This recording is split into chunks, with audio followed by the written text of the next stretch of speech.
Sur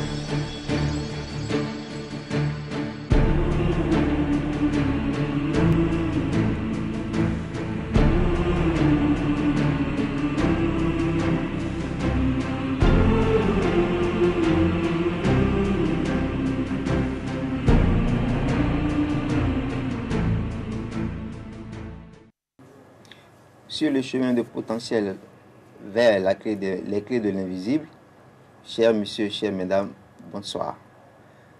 Aujourd'hui, nous allons parler de l'importance du corps physique de l'homme. Depuis que l'homme en tant qu'esprit foule cette terre, il a emprunté cette interface pour prendre contact avec le monde matériel. Nous sommes si habitués à lui que nous croyons être un corps. Cette habitude que nous avons avec notre corps fait que nous le banalisons. Qu'est-ce qu'un corps? Quelle est son origine? Quelle est son importance pour notre développement spirituel? Voici le thème du jour et comment nous allons l'aborder avec un autre invité du jour en la personne du maître Elmonsieur Godson. Bonsoir maître. Bonsoir, bonsoir à nos téléspirituels également sur notre émission et sur notre plateau. Et c'est un plaisir renouvelé de nous retrouver constamment sur ce plateau. Oui. Voilà, et de partager avec eux des connaissances spirituelles. Tout à fait. Certainement. Et aussi, ils en sont émerveillés. Nous l'espérons. Très bien. Alors, aujourd'hui, pourquoi est-ce que vous avez choisi ce thème-là, de parler du corps physique? D'abord, premièrement, parce que nous avons un corps physique. Et naturellement, il faut en parler. Parce que nous prenons tout ce que nous avons déjà comme un acquis, sans en comprendre, disons, la nature et les fonctionnalités. Et donc, parce que nous avons un corps, justement, il faut en parler. Deuxième raison, c'est parce que l'utilisation ou l'usage que nous faisons de notre corps ne répond pas véritablement à ce pourquoi le corps a été préparé ou a été destiné. Et donc, il faut rappeler justement à tous ceux qui ont un corps, justement la valeur d'un corps et pourquoi nous avons un corps. Troisième chose, le rôle essentiel que le corps joue dans la progression spirituelle. Nous n'avons pas un corps pour le plaisir d'avoir un corps, nous avons un corps parce que toute notre mission sur Terre est une mission spirituelle. Et donc, le corps entre dans une perspective spirituelle ou dans une perspective de spiritualisation. Alors, quel sera le rôle que le corps a à jouer dans cette dimension? C'est également important. Et puis, il y a eu un phénomène qui se développe aujourd'hui un peu partout avec des religions organisées, à savoir que on indexe négativement les gens à partir de leur corps. Et donc, comme vous l'avez dit, les gens sont confondus à leur corps et on dit, vous êtes un pécheur parce que par rapport à votre corps, vous avez agi de telle ou telle manière. Et un homme spirituel aujourd'hui croit également que le corps n'a pas du tout d'importance et que lui, il peut s'accrocher à une forme d'esprit dont il n'a naturellement pas la mesure ou les dimensions. Et il se dit, moi là, je ne suis pas intéressé par le corps, je suis intéressé par l'esprit. Et ça, c'est également ce mensonge spirituel qui est né, disons, du New Age, qui est né dans de nouveaux concepts, où chacun se dit, moi, je cherche les choses de l'esprit, je ne suis pas dans le corps. Mais finalement, quand vous cherchez l'esprit, quand vous êtes en esprit, vous sentez vous-même que c'est faux, vous n'êtes pas en esprit. Puisque vous fermez les yeux, vous faites ce que vous avez à faire, mais vous n'êtes pas vraiment en esprit. Alors, qu'est-ce que ça veut dire être en esprit? Et quel est le rôle du corps? Pourquoi fuir le corps pour dire qu'on veut entrer en esprit? Est-ce qu'il faut forcément fuir le corps pour entrer en esprit? Je ne pense pas. Donc, voilà les éléments qui nous permettent de dire que le corps a un rôle stratégique, un rôle d'équilibre fondamental à jouer dans la progression spirituelle du citoyen lambda. Et il est important justement d'en parler. Alors, qu'est-ce qu'un corps? Est-ce que si on peut poser la question aussi simplement comme ça? Disons que le mot corps pourrait être spirituellement désigné comme enveloppe. D'accord? C'est mieux de parler de enveloppe. C'est mieux de parler de couverture. Mais ce qu'il faut comprendre par rapport à cette enveloppe, il ne s'agit pas simplement d'une enveloppe ou d'une couverture. Il s'agit également d'une densification d'un état de conscience supérieur en un état de conscience inférieur. Donc le corps sera non seulement une enveloppe, mais sera également une synthèse. Vous voyez, un élément synthèse ou une synthèse des corps supérieurs. Donc le corps inférieur, tout corps inférieur, suivant la loi de la descente des énergies, tout corps inférieur n'est pas simplement une enveloppe, parce que portant l'essence même de toute chose, mais est en même temps ce qu'on pourrait appeler une densification des énergies de ce qui est supérieur. Et donc le corps peut être considéré comme, disons, un élément d'équilibre, puisque la nécessité de la présence du corps veut dire simplement que le corps est nécessaire et constitue un point d'équilibre. Et tant que le corps n'était pas, il n'y a pas d'équilibre. C'est pourquoi certaines entités d'ailleurs recherchent des corps à habiter. Parce que sans le corps, ces entités n'ont pas encore trouvé un équilibre donné. Donc le corps nous procure un équilibre. Mais cet équilibre est connu en spiritualité comme étant l'équilibre de l'accomplissement. Donc le corps est le domaine de l'accomplissement. Les choses que vous aimeriez accomplir, vous les accomplirez uniquement dans le corps. Et donc le corps est à la fois une enveloppe, une synthèse des énergies supérieures, mais également un élément factuel d'accomplissement. Voilà. Alors, et on a dit que le corps est une enveloppe qui, je vais m'exprimer comme ça, qui contient l'âme. Comment est-ce que l'esprit que nous sommes se choisit un corps? Quelle est la procédure qui arrive au choix du corps que l'âme va habiter? Disons que ça s'inscrit dans ce que nous appelons le déterminisme, où certaines choses sont par avance déterminées. Il faut que je vous explique. Nous sommes dans un univers qui a des principes, des lois, et l'ensemble produit des faits.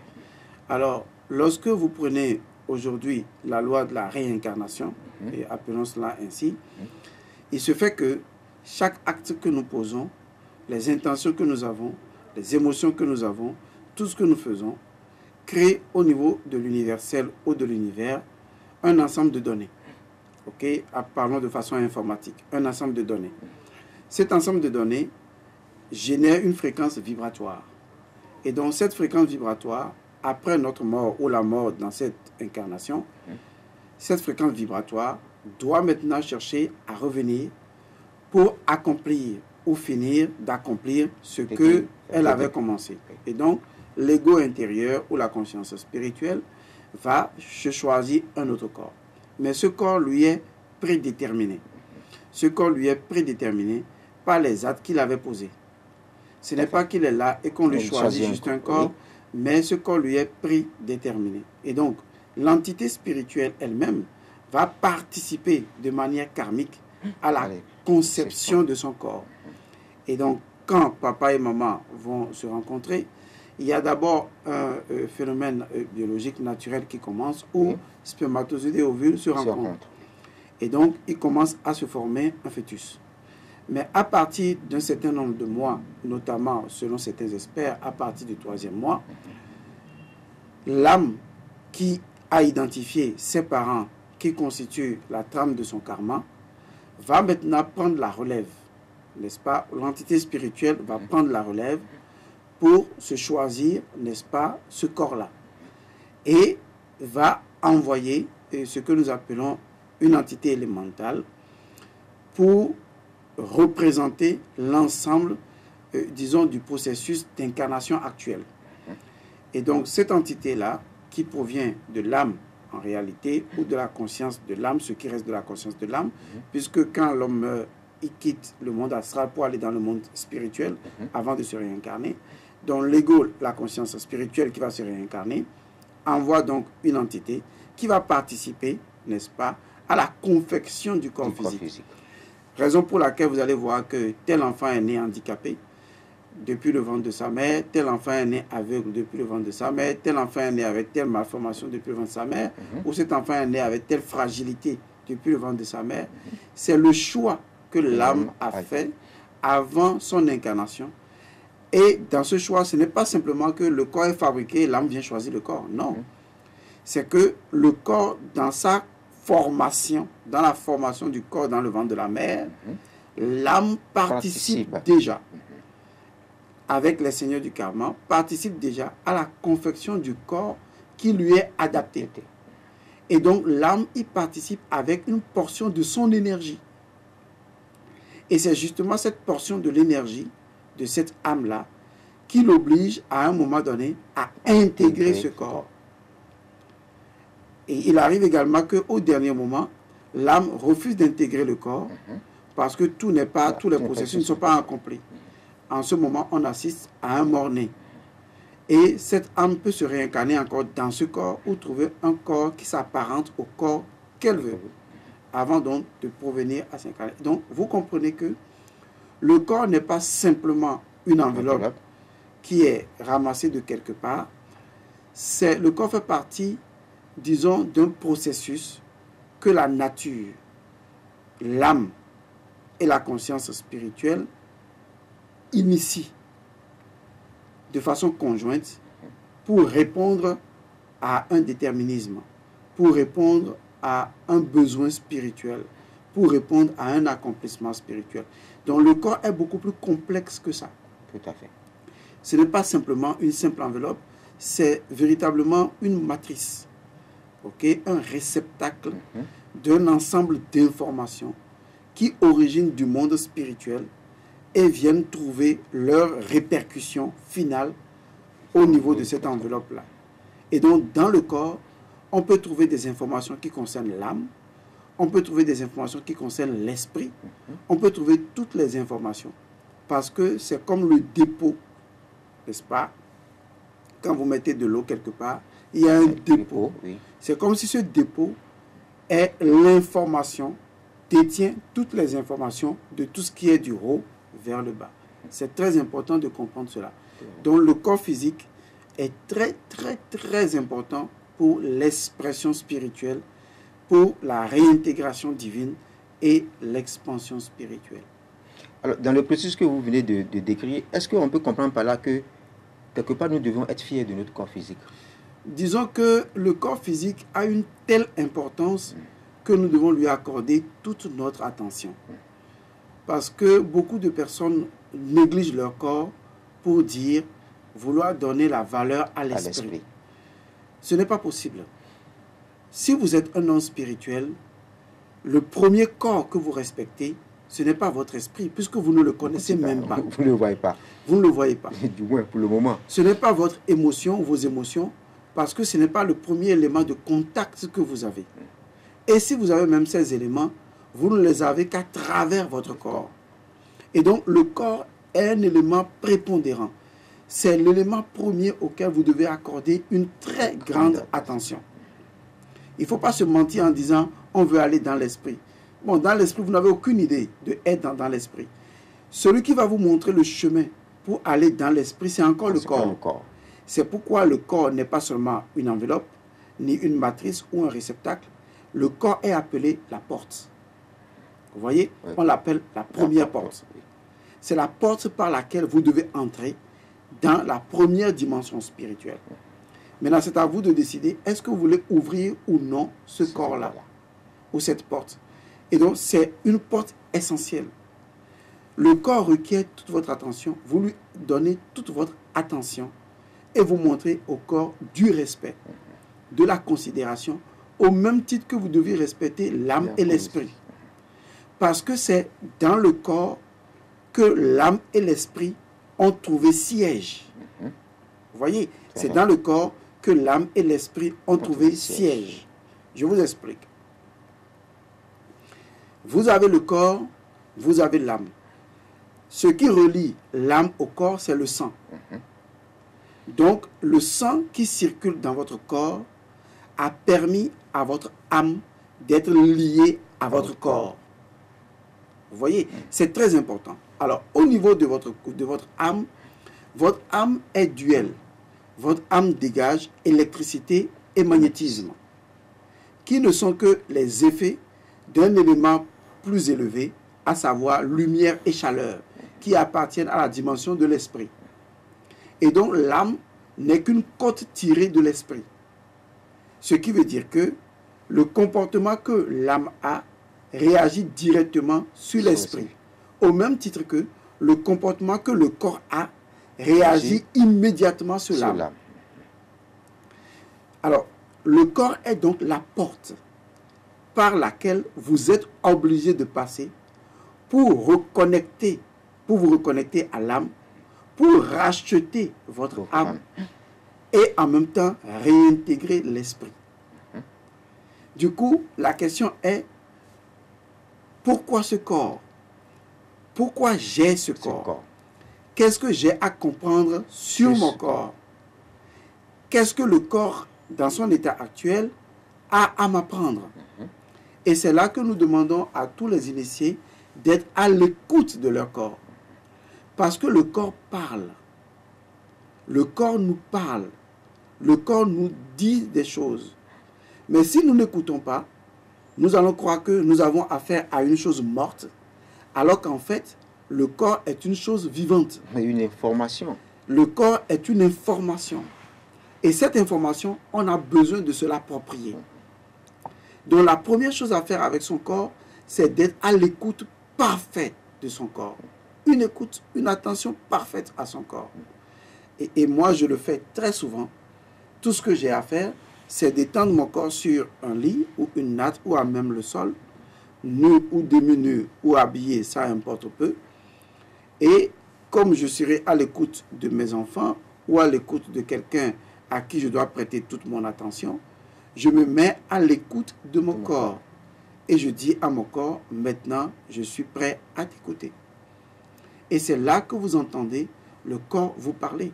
Le corps vous parle d'abord par les éléments qu'il possède. C'est le contact, par impression. Et le corps vous connecte à vous-même. Et donc, cette reconnexion que le corps établit avec vous-même par le phénomène de la conscience permet d'ouvrir le corps.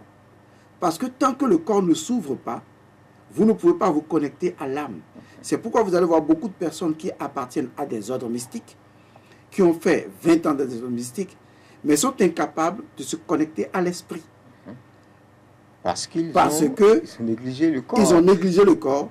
Ils n'ont pas compris que le corps est la porte par laquelle on se connecte à l'âme et de l'âme à l'esprit. Vous ne pouvez pas rejeter le corps et rechercher une connexion à l'âme. Parce que vous rejetez le corps, vous rejetez tout. Tout à fait. Vous rejetez le corps, vous rejetez tout. Vous ne pouvez pas rejeter le corps. Le corps est une merveille. Le corps est quelque chose de magnifique. Le corps est quelque chose de formidable, d'extraordinaire. C'est quelque chose que vous ne pouvez jamais fabriquer vous-même. C'est sûr. C'est quelque chose qui détient une architecture, un génie qui dépasse votre compétence. Et si le corps est l'œuvre de Dieu, c'est que naturellement, la main de Dieu est dans chaque millipartie de votre corps. Imaginez un instant que le corps est une chemise, que Dieu aurait cousu de ses mains, comme le tailleur, comme le couturier. Vous imaginez qu'il a dû, cellule par cellule, coordonner chaque élément avec une attention particulière, avec minutie.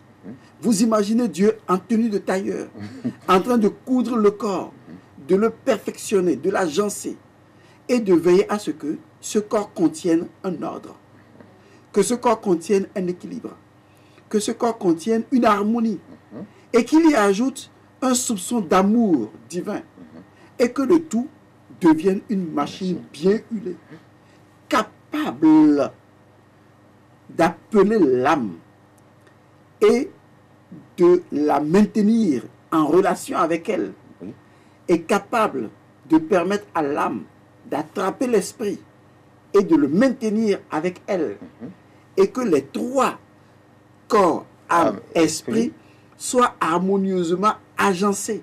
En symbiose. En symbiose, vous reconnectant à l'infiniment grand, à l'infiniment petit, et vous êtes existant.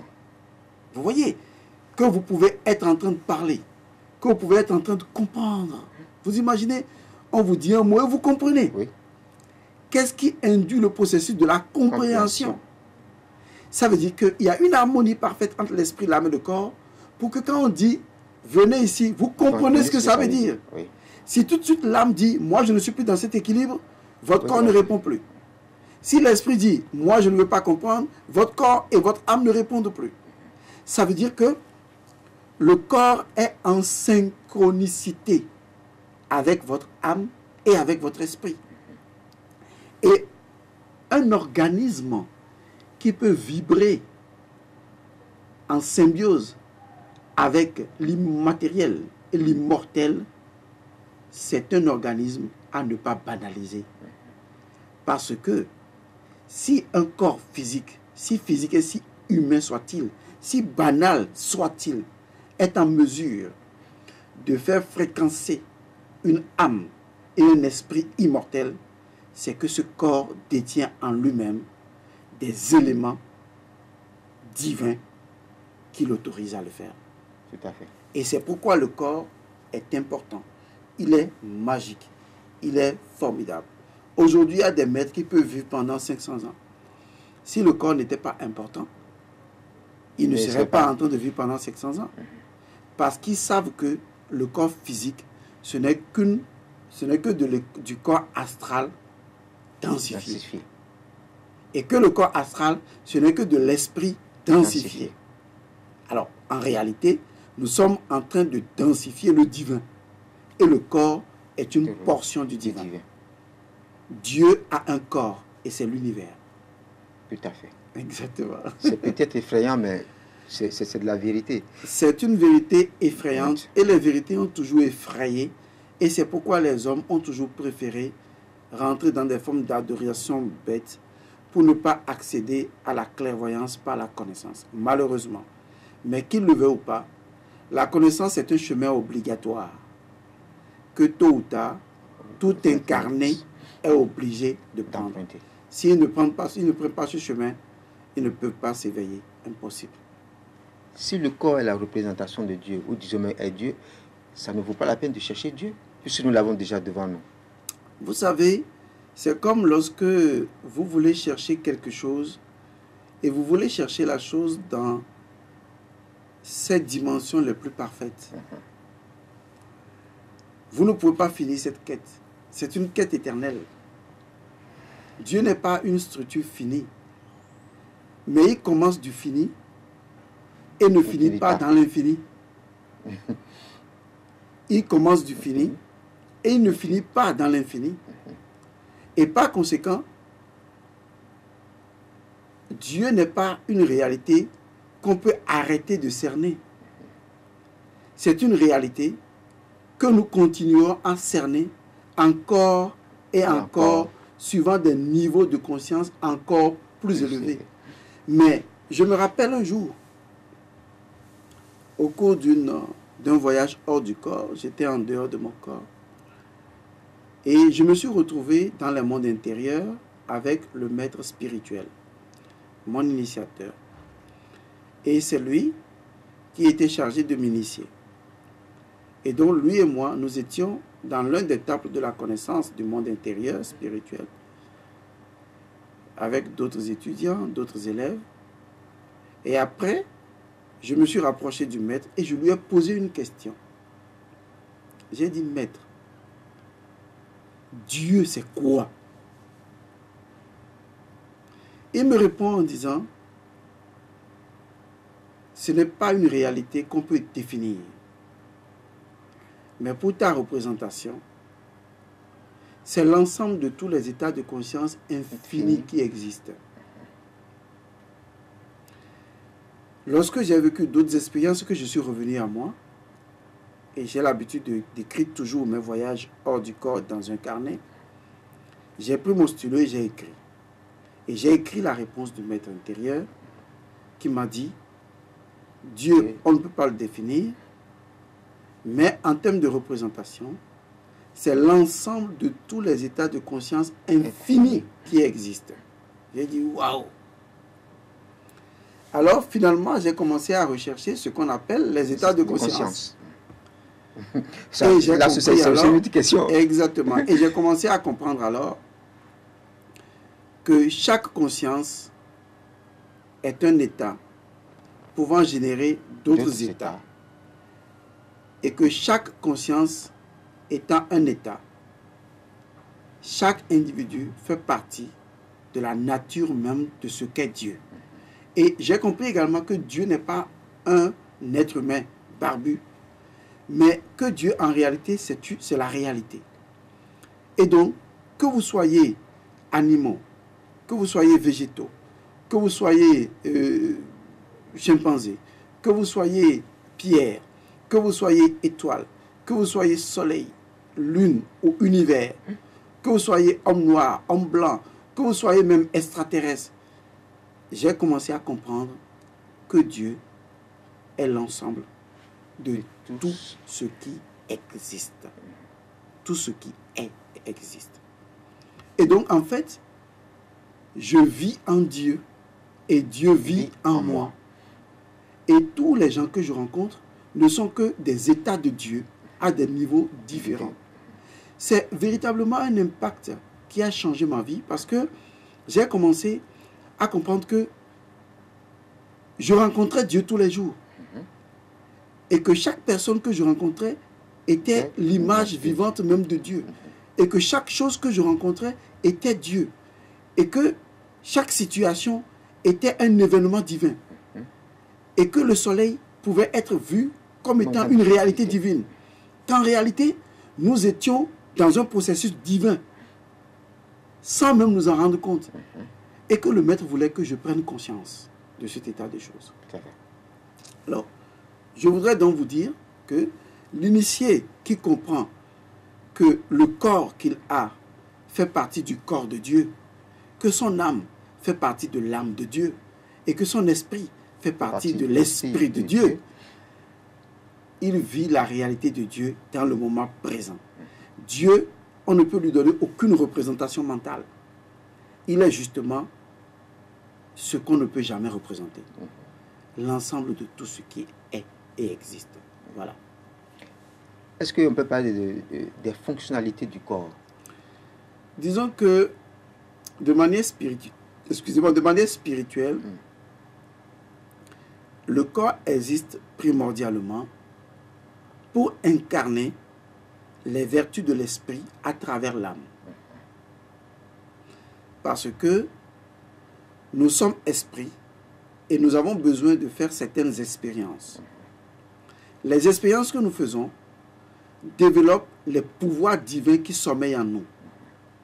Parce que notre Père, Dieu, a créé tout. Nous sommes co-créateurs avec lui. Comme il a dit, je vous ai créé à mon image. Et il voudrait que de la même manière qu'il a expansé ses pouvoirs illimités, que le pouvoir que nous représentons en tant que son image, nous soyons en mesure de le développer.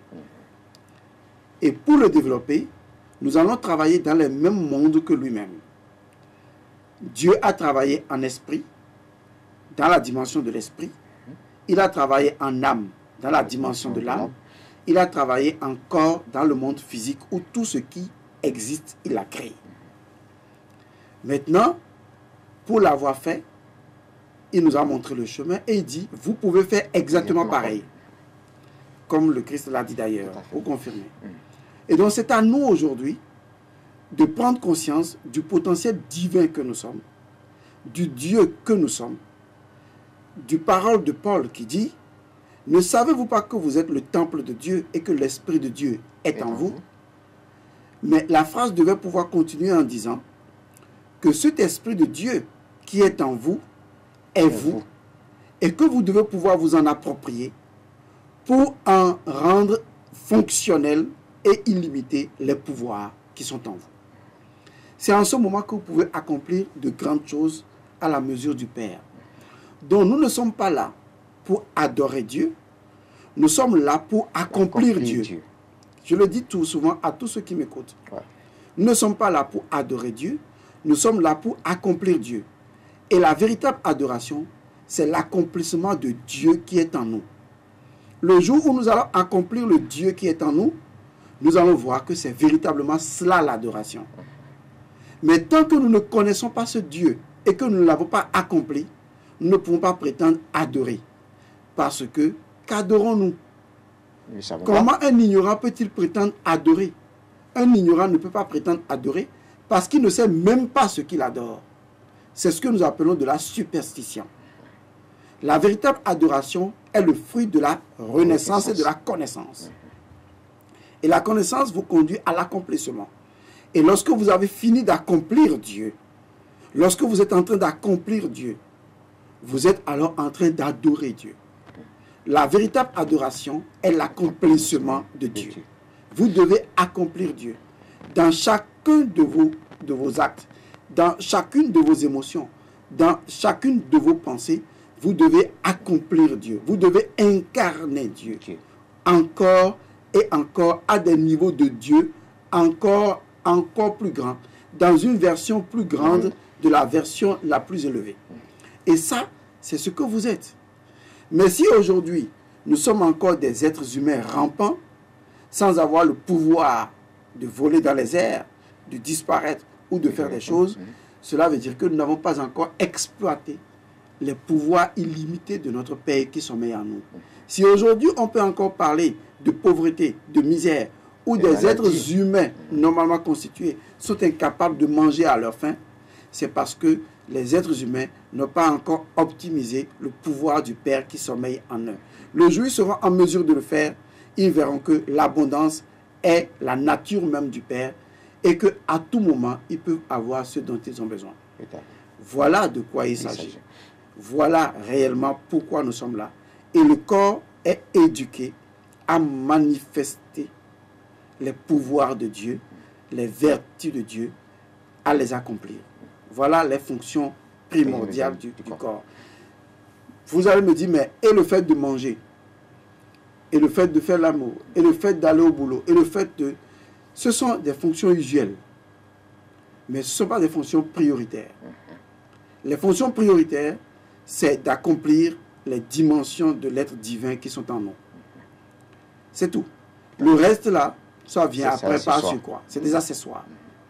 Mais tant que vous avez oublié que vous êtes un pouvoir illimité et que votre âme doit pouvoir cadrer ce pouvoir et que votre corps doit être en mesure de l'accomplir, mais que vous ne le faites pas, vous demeurez toujours un chien-chien à la botte d'une adoration vulgaire et fugace, espérant être sauvé après votre mort, alors que le paradis n'existe pas après la mort, mais il existe ici, en ce moment même, quand vous êtes en mesure d'accomplir le Père qui est en vous.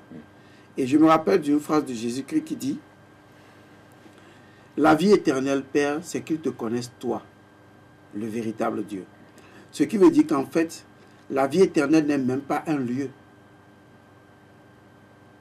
C'est la connaissance et l'accomplissement du Père. Exactement. Je voulais poser une question terre à terre, parce que vous l'avez répété plusieurs fois au cours de votre intervention tout à l'heure. Il s'agit d'accomplir. Accomplir, c'est quoi? Pour que les téléspectateurs puissent comprendre. Accomplir, qu'est-ce que c'est? Alors, je vais partir par des exemples simples. Par un exemple simple. Lorsque vous prenez une graine et que vous l'avez en main, la graine est encore une potentialité. Oui. On ne peut pas dire de cette graine qu'elle s'est accomplie. Et donc la graine est obligée d'être enterrée dans la terre, de vivre les lois de la nature, de mourir par ces mêmes lois, et ensuite de renaître. Tout à fait. Et en renaissant, la graine va éclore. Et elle va maintenant commencer à rendre pratique les potentialités qui étaient en elle. Tout à fait. Et elle va devenir un plant. Elle va devenir une plante. Elle va devenir un arbre, un arbuste ou un arbre, et devenir un grand arbre qui produit des fruits. C'est ce que nous appelons l'accomplissement. Cela veut dire que nous sommes une graine et nous sommes enterrés sur la terre, tout comme Jésus le dit dans les paraboles du semeur. Maintenant, c'est à nous de décider, est-ce que nous acceptons de mourir et de renaître? Dès l'instant où nous acceptons de mourir et de renaître, nous prenons alors le chemin de notre propre accomplissement. Et le chemin de notre propre accomplissement nous permettra de redécouvrir les pouvoirs qui sont en nous et notre vraie nature. Et nous dira également d'où nous venons et qui nous sommes. Et alors nous pourrions dire, Nous sommes dans ce monde, mais on ne vient pas de ce monde. Nous sommes une graine échappée du ciel, descendue pour être semée dans la terre et pour accomplir les pouvoirs du ciel qui sont en nous. Mais est-ce que nous en avons conscience? Donc, accomplir, c'est ce que ça veut dire. Maintenant, tant que vous ne mourrez pas, vous ne pouvez pas accomplir. L'accomplissement ne commence que lorsque vous avez choisi de mourir. Qu'est-ce qu'on peut dire de ceux qui, à longueur de journée, insultent leurs voisins ou s'insultent, je ne sais pas, du corps? Est-ce que c'est une attitude honorable? Si vous insultez le corps ou une difformité du corps, vous insultez l'âme et vous insultez l'esprit. Et par conséquent, vous insultez Dieu. Vous n'avez pas à insulter une difformité du corps. Et quand vous le faites, vous êtes en train de vous ramasser un karma. Et ce karma, vous allez le supporter tôt ou tard dans votre vie. Parce que toute difformité ou toute présentation du corps, quel qu'il soit, est une œuvre divine. C'est la raison pour laquelle je vous ai répondu à cela la dernière fois. Lorsque la question fut posée à Jésus de savoir, celui-là qui est né aveugle, est-ce que c'est sa faute? Est-ce la faute de ses parents? Jésus a répondu en disant, ni l'un ni l'autre, mais c'est pour que la gloire de Dieu s'accomplisse. Et je vous ai dit la dernière fois en disant que le maître, lui, il n'a pas nié les premières réponses, mais il vous a montré également que toute manifestation, quelle qu'elle soit, est en réalité la présentation, la manifestation de la gloire de Dieu. Donc vous devez plus voir dans les difformités la gloire de Dieu qui se manifeste, la présence de Dieu qui se manifeste, que des injures à proférer. C'est pourquoi je disais tantôt que si vous insultez des difformités, c'est Dieu que vous insultez. Si tant est que c'est pour que la gloire de Dieu s'accomplisse, si vous dites ça, vous insultez Dieu. Tout à fait. Il y a des gens qui sont malades dans leur corps, il y a d'autres qui se portent très bien. Est-ce qu'il y a une possibilité pour que le corps soit toujours tonifié, soit toujours fort? Il est possible pour qu'un corps soit toujours en très bonne santé. Il est également possible pour qu'un corps soit toujours très jeune. Il est possible qu'une personne... C'est l'éternité dans le corps. Exactement. Il est possible qu'un être humain normal puisse vivre au-delà de 144 ans et être toujours en pleine forme et jeune. Aujourd'hui, notre alimentation est devenue une alimentation négative. Nous mangeons mal. Et quand je dis manger, ce n'est pas seulement l'ingérence d'aliments physiques, mais nous mangeons des idées, nous mangeons des opinions, nous mangeons des pensées, nous mangeons des émotions. Voilà ce que j'appelle manger. Vous voyez? Alors, quand vous mangez des émotions comme quoi être malade est normal, vous allez tomber malade. Quand vous mangez des idées comme quoi, bon, déjà à 90 ans, moi j'ai fini ma vie, c'est une idée que vous avez mangée.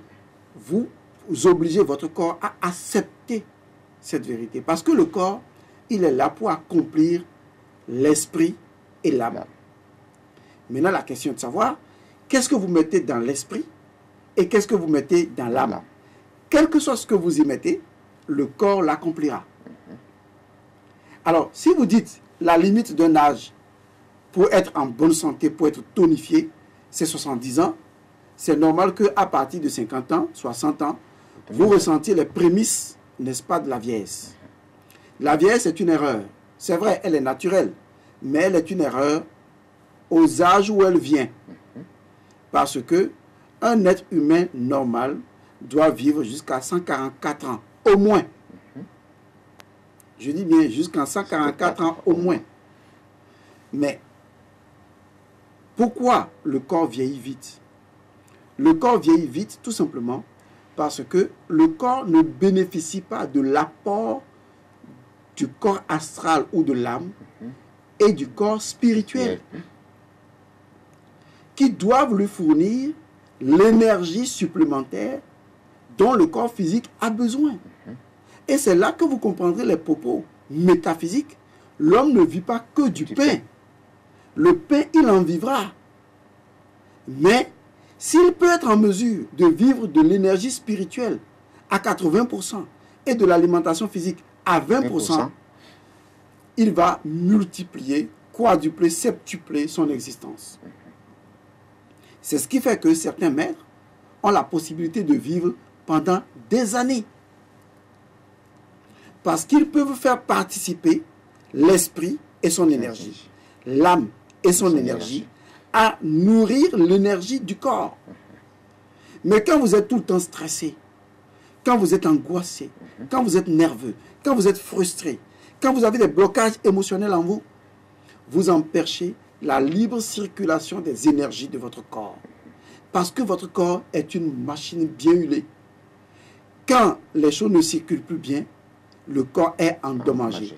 Un corps qui est endommagé à un endroit donné, pour rattraper ce dommage, c'est extrêmement difficile.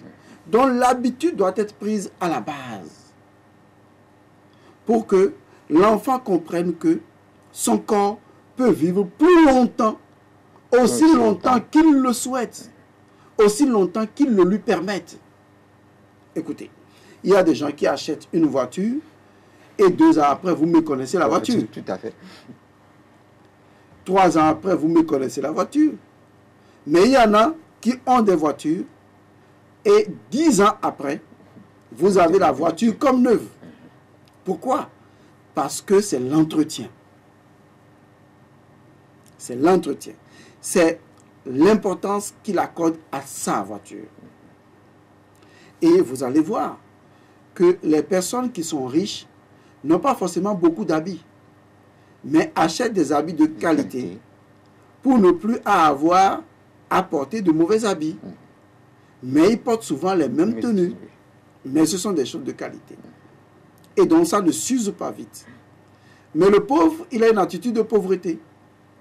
Au lieu de cotiser pour acheter quelque chose de riche, il va continuer à acheter des choses de pauvreté qui vont justement s'user rapidement. Et il va continuer à dépenser plus, sans s'en rendre compte. Tout à fait. Voilà, c'est une mauvaise analyse de la chose. C'est pour vous dire que tout est question de l'entretien que nous donnons à notre corps. Le corps a besoin d'être aéré, physiquement, émotionnellement et spirituellement. Et surtout, le corps a besoin qu'on communique avec lui. De donner des directives. De lui donner des directives, de parler avec lui. De prendre le temps, au lieu de regarder les feuilletons bêtes à la télévision, qui ne font que, aggraver vos énergies, vous pourriez fermer les yeux simplement, vous allonger, détendu. Vous écoutez le corps et vous communiquez avec le corps. Vous dites à votre corps combien de fois vous l'aimez, combien de fois il est important pour vous, et combien de fois vous attendez de lui qu'il fonctionne bien, qu'il se porte bien, qu'il est merveilleux. Et combien de fois il représente l'incarnation de toutes les énergies divines. Aimez votre corps, appréciez votre corps, donnez de la joie de vivre à votre corps. Et vous verrez que votre corps vous fera vivre au-delà de vos espérances. Tout à fait. Je ne peux pas parler du corps sans parler de la mort. Je vais pas poser la question, qu'est-ce que la mort? Mais puisque tout à l'heure vous avez dit qu'on peut aller au-delà de ce que de l'expérience de vie que nous avons actuellement. Pourquoi est-ce que la mort vient à intervenir dans ce processus-là? Disons que pour mettre fin à nos expériences. Disons que la mort est obligatoire dans un monde physique existentiel. La mort est obligatoire. Elle peut venir seulement tardivement, mais elle est obligatoire. On peut maintenir le corps pendant très longtemps, mais tôt ou tard, la mort viendra. La mort chez le spirituel n'est pas la fin de la vie. La mort, ce n'est que l'entrée dans une nouvelle vie. Et donc, la mort n'effraie pas le spirituel. Et d'ailleurs, la mort n'effraie pas le corps. Si vous le connaissez, le corps n'est pas effrayé par la mort. C'est la méconnaissance de votre corps qui fait que vous êtes effrayé par la mort. Mais le corps, lui, il est habitué à la mort. Si seulement le corps pouvait vous parler, il vous dirait combien de fois il est mort. Mais le corps meurt toutes les fois. Demandez à un scientifique, à un médecin. Il vous dira que vos cellules meurent tout le temps et sont remplacées par de nouvelles cellules. Mais si vous aviez 1 an et qu'aujourd'hui vous avez 17 ans, comparez les 2 photos. Voyez l'écart énorme, physiologique même, qu'il y a entre l'enfant d'1 an et le garçon de 17 ans. Il n'y a pas de comparaison possible. Mais comment un enfant peut-il devenir ça s'il n'a pas subi des morts? Ça veut dire que l'enfant d'1 an est mort pour laisser place à l'enfant de 2 ans. L'enfant de 2 ans est mort pour laisser place à l'enfant de 3 ans. L'enfant de 3 ans va mourir, etc., etc., et va donner naissance à l'enfant de 15 ans. L'enfant de 15 ans va mourir, 16 ans va mourir, pour donner naissance à l'enfant de 17 ans. Et un jour, l'enfant de 17 ans va mourir, pour donner ainsi de suite naissance à l'adulte de 80 ans. Tout cela n'est possible que parce que nous mourons de manière successive. De la même manière, lorsque le corps aura atteint ses limites, vous voyez, c'est une question de limite. Lorsque le corps aura atteint vraiment, totalement ses limites, lorsque le corps tombe, c'est le corps astral qui prend le dessus. Et donc, vous ne mourrez pas. De la même manière que vous avez abandonné joyeusement l'enfant ou l'adolescent de 16 ans pour devenir 17 ans, joyeusement, vous lâchez prise sur le corps et vous prenez le corps suivant, qui est le corps glorieux. Et là, vous ressentez une plus grande joie et une plus grande libération. C'est là que vous ressentez pour la première fois la lourdeur du corps physique et la légèreté du corps de gloire. Et ce corps de gloire, on n'a pas besoin d'être chrétien pour l'avoir, tout le monde l'a. On n'a pas besoin d'être bouddhiste pour l'avoir, tout le monde l'a de manière naturelle. C'est le corps astral qui enveloppe l'essence de l'âme. Voilà de quoi il s'agit. Donc la mort, ce n'est qu'un pas dans la vie, sans mettre fin à la vie, mais qui initie une nouvelle vie. Voilà. Est-ce qu'il existe une relation entre le corps physique et le monde matériel dans lequel nous sommes? Bien sûr. Parce que le corps physique se nourrit de ce monde matériel. Mais si vous l'amenez dans un autre monde où il n'a pas les répondants de ce monde, le corps physique ne répondra pas. Cela veut dire simplement que le corps physique que vous avez est directement lié au monde physique matériel dans lequel vous êtes. Parce que c'est de ce monde physique matériel que le corps a dû emprunter ses agrégats pour se constituer. Et c'est encore de la partie spirituelle de ce corps physique, de ce monde physique. Parce que le monde physique même a sa partie spirituelle. C'est de la partie spirituelle, d'accord, la partie éthérique, si vous voulez, de ce monde physique, que votre corps puise d'autres informations pour se constituer et grandir. Donc, il y a un échange permanent entre votre corps et le monde physique dans lequel vous êtes. Vous rejetez des substances dans ce corps, comme les matières fécales, l'urine, tout ce qui sort de vous. Mais vous ne pouvez pas rejeter et ne pas prendre. Donc, vous en rejetez et vous en prenez pour tonifier le corps. Et donc, dans ce rythme de va-et-vient, votre corps se maintient. Au même moment, au-delà de cette collaboration horizontale, il y a une collaboration verticale où votre corps se nourrit encore de l'âme et de l'esprit. Donc, votre corps est, disons, comment je pourrais dire cela, est en relation de toutes parts. Et donc, plus vous êtes concentré sur le bien, votre corps va aspirer dans l'univers tous les éléments spirituels pour se constituer, se tonifier et être encore bien. Mais plus vous êtes négatif, vous avez peur, plus vous avez des frustrations, votre corps va prendre les agrégats nuisibles de l'environnement physique matériel pour se constituer. C'est comme acheter des pièces détachées de mauvaise qualité pour remplacer des pièces de sa voiture. Puisque la voiture doit être entretenue, c'est normal que vous changez les pièces. Mais c'est la qualité des pièces que vous devez changer qui importe. Et donc, de la même manière, votre corps qui évolue a besoin d'une interaction avec le corps, le monde physique.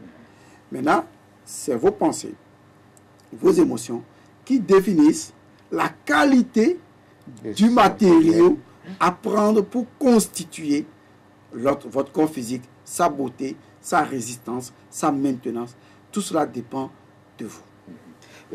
Pratiquement la dernière question, je demande, est-ce que je ne vais pas dire les histoires de l'environnement, les sciences de l'environnement qui disent qu'il faut entretenir notre environnement.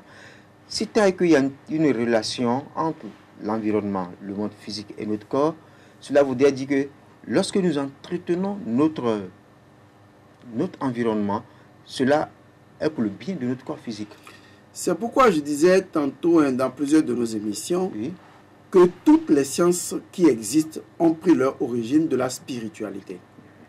Et c'est pourquoi nous, les spirituels, on se retrouve au cœur de toutes les sciences. La métaphysique est le fondement de toutes les sciences. Même les philosophes le reconnaissent. Et il faut être insensé pour ne pas le reconnaître. Et donc, pour revenir à votre question, si les environnementalistes et ceux qui défendent la philosophie de l'environnement pouvaient se rapprocher des hommes spirituels, on leur prêterait fortement. Pourquoi? Simplement parce que il ne suffit pas de dire aux gens, entretenez l'environnement. C'est pour votre bien. Les gens ne comprennent pas ce message. Ils n'ont pas la connaissance nécessaire. Ils n'ont pas la connaissance nécessaire pour ça. Il faut aller à un niveau plus grand, plus profond, et toucher leur âme. Pour qu'ils comprennent que l'environnement extérieur n'a jamais été à l'extérieur. C'est ce que nous appelons en métaphysique la projection de notre esprit. Que l'environnement extérieur n'a jamais été à l'extérieur, mais que l'environnement extérieur a tout le temps été à l'intérieur de nous. C'est pourquoi j'aime bien, par exemple, beaucoup de parties du Togo, où vous avez des gens qui spontanément font le nettoyage de leur ville. Parce que en nettoyant une ville, vous ne nettoyez pas seulement le corps physique de la ville, mais vous en nettoyez le corps astral. Et vous nettoyez également le corps astral de tous les habitants qui vivent dans cette ville. Imaginez un président qui comprend l'interaction entre les ordures qui existent un peu partout, leur influence sur notre corps astral et la pureté du corps astral qui doit être entretenue selon un milieu approprié. Il n'aura pas les mêmes réactions que quelqu'un qui n'a pas cette connaissance. Donc la connaissance est un élément fondamental de la libération de l'homme, de l'ignorance. Et quand vous êtes libéré de l'ignorance, vous êtes en mesure d'agir avec sagesse et avec intelligence, je précise. Tout à fait. C'est sur ces mots que nous allons arrêter notre émission du jour. Sachez désormais que lorsque vous balayez, ce n'est pas seulement la cour que vous balayez, mais c'est une partie de vous que vous mettez propre. Nous vous donnons rendez-vous pour la prochaine fois. Merci.